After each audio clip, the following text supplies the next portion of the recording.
Hi there! In this lesson we deal with operational risk, which is the last of the major risks of the Basel framework that we consider together. As I will tell you, this risk is very important because it can really generate catastrophic losses, yet its treatment in the Basel framework is highly unsatisfactory, and you will see why. So I really hope you enjoyed this course. I hope I will be able to share more courses online in the next months. And if you have questions and curiosities, feel free to use the comments here below. I wish you all the best and enjoy our last lesson. Thank you.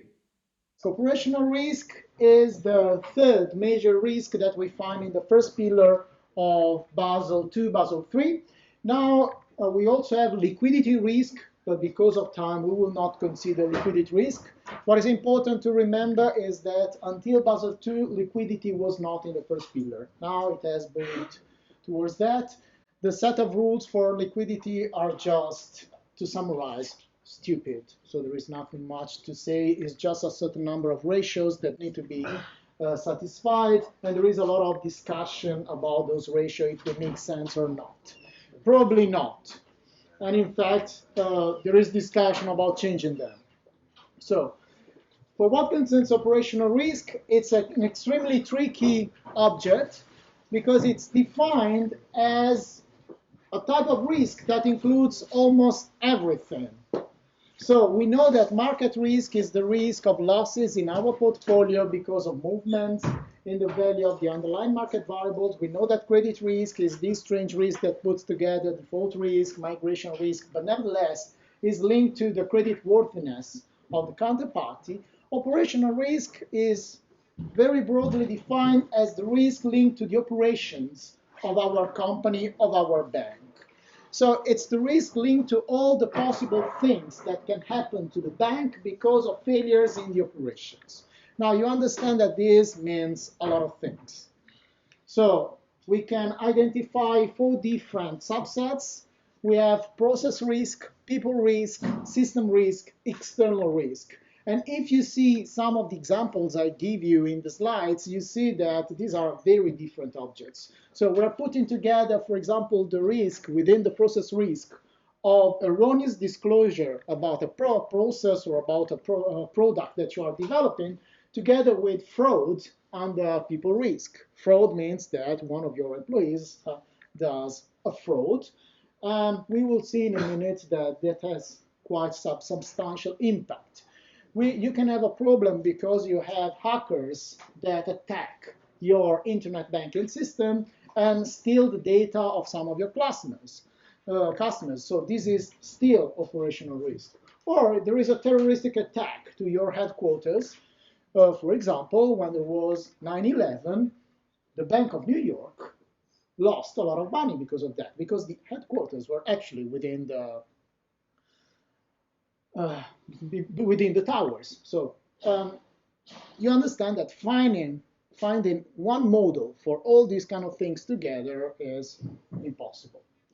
So initially there was discussion about possible alternative models. There were different approaches proposed by the regulator, but then after the crisis, so 2007, 2008, they decided that some of the things they were implemented was nothing more than wishful thinking. So they came back to a more conservative approach. Now, if you want some examples, now you can imagine that if you collect the data about operational losses of a large bank, of a large institution like Société Générale, most of the time these losses are very small. So an operational loss can be really one of your employees losing €1 while counting the money. Okay, that's an operational loss. It's €1. Fine. And then you have other small failures that generate, I don't know, €10,000, €5,000. So the great amount of losses are very small. And then you have one loss of 6 billion, which is still operational risk. So you want to find something that puts together everything, and it's a problem. Without entering too much the details, operational losses are extremely heavy-tailed phenomena, extremely fat-tailed phenomena. That is to say, the distribution of operational losses has a very large fat tail, and they also enter into the realm of what is called infinite mean phenomena. So it's actually one of my research fields. So I could really bother you for hours about these kind of things, but we don't have the time. But you see that we put together a lot of things. So the Bank of New York, terroristic attacks, 140 million losses, household finance, it's almost $500 million losses because of misleading sales practices. You have fraud, many important things. So operational risk is definitely important and needs to be monitored. So if you underestimate operational risk, it can be extremely risky for your organization. So that's why even if the regulator has a very strange and simple approach to operational risk, as we will see in a minute, banks are investing a lot of money to develop more reliable models. So some of you may end up working in this field later on. Now, at the moment, there is a lot of money, relatively a lot of money invested in this kind of capital requirements, but they are highly, highly, highly insufficient to cover for the real risk that comes from operational losses.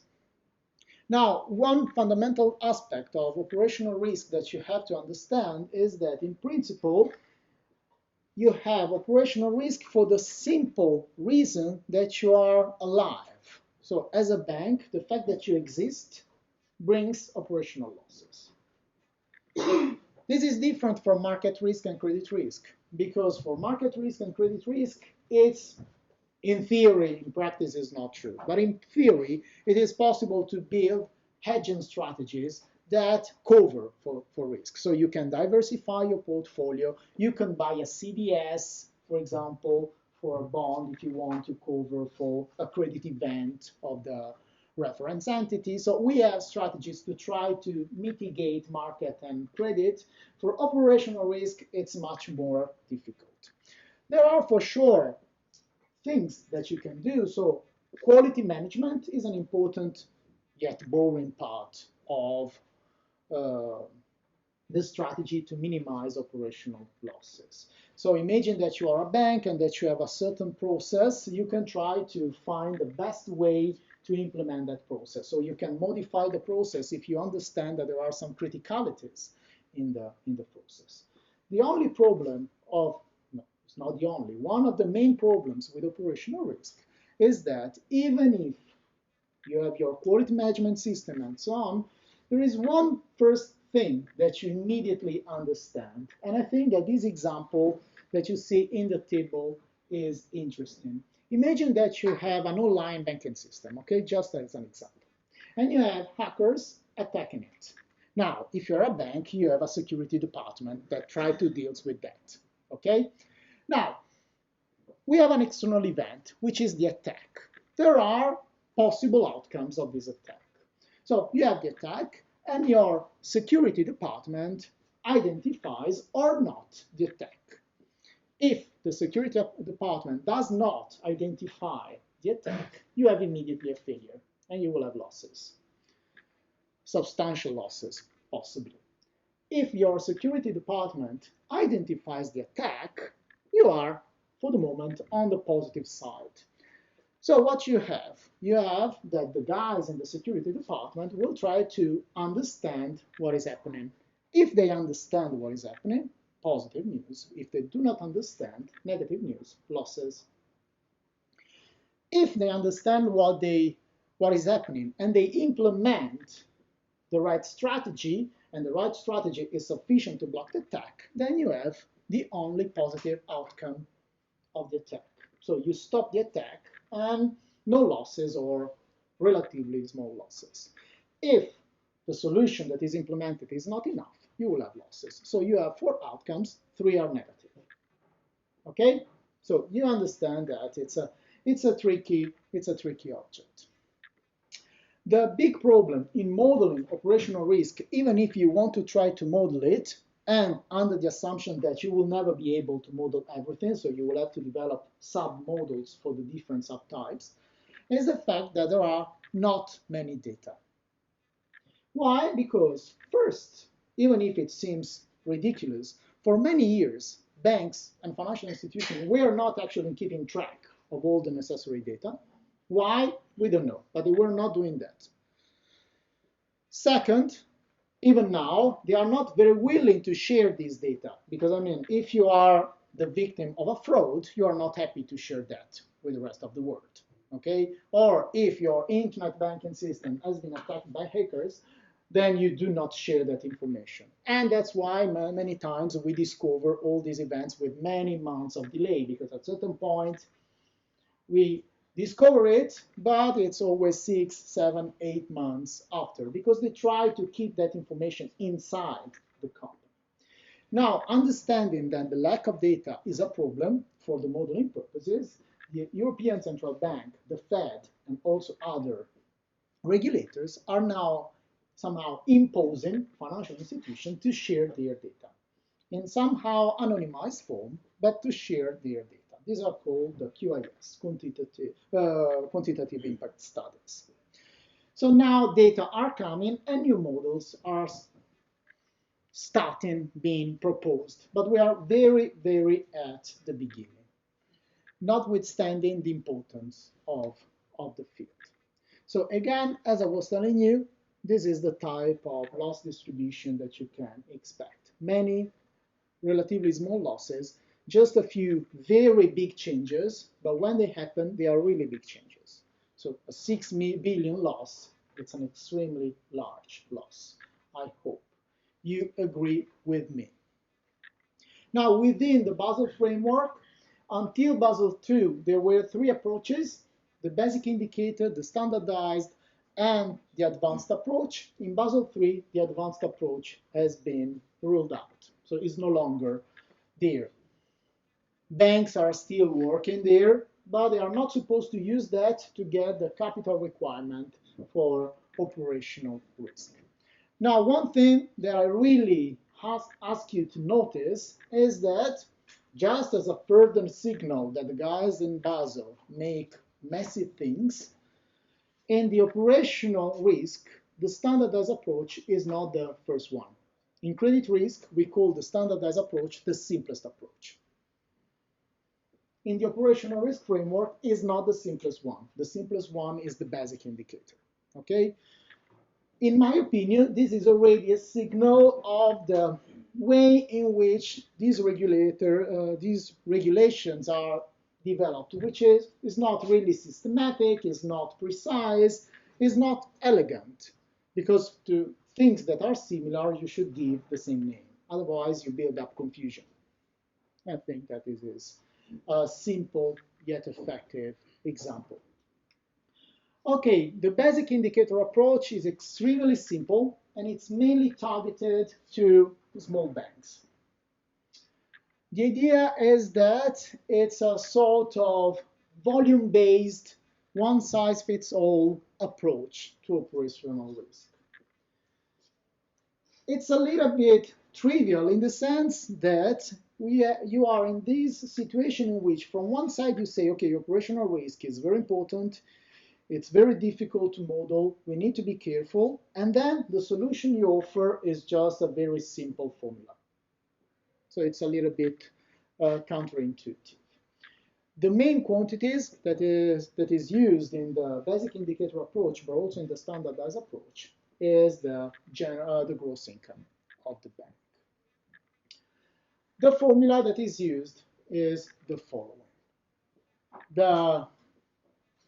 The risk capital under the basic indicator approach for operational risk for a relatively small bank in year T is nothing more than the average, the weighted average, where we weight by a factor alpha proposed by the regulator, of the gross income of the last three years under the condition that the gross income needs to be positive.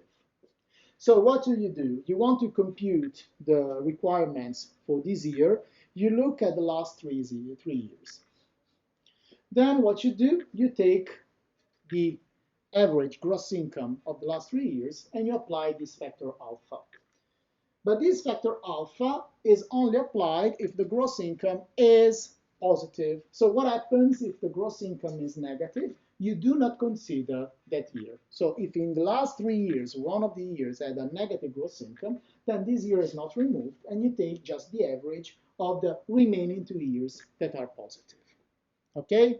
And that's why we introduce this Z variable, which is nothing more than a counting variable of the number of positive years in terms of gross income. Uh, at the moment, alpha is around 15%, if you are interested. But you agree with me, this is extremely simple. You just look at the balance sheet, gross income, you take the last 3 years, take the average, and apply alpha. That's what you're doing.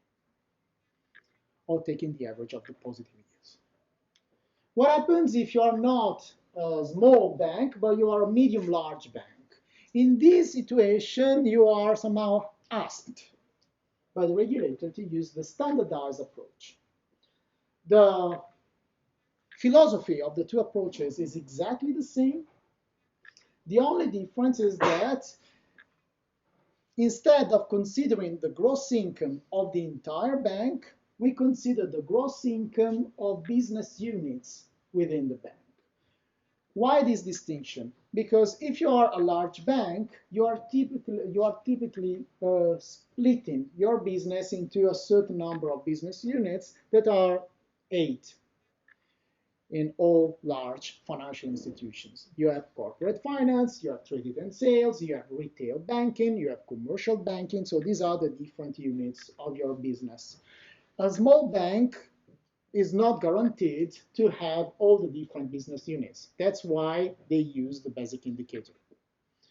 But if you are a medium-large bank with all these business units, then you can apply the standardized approach.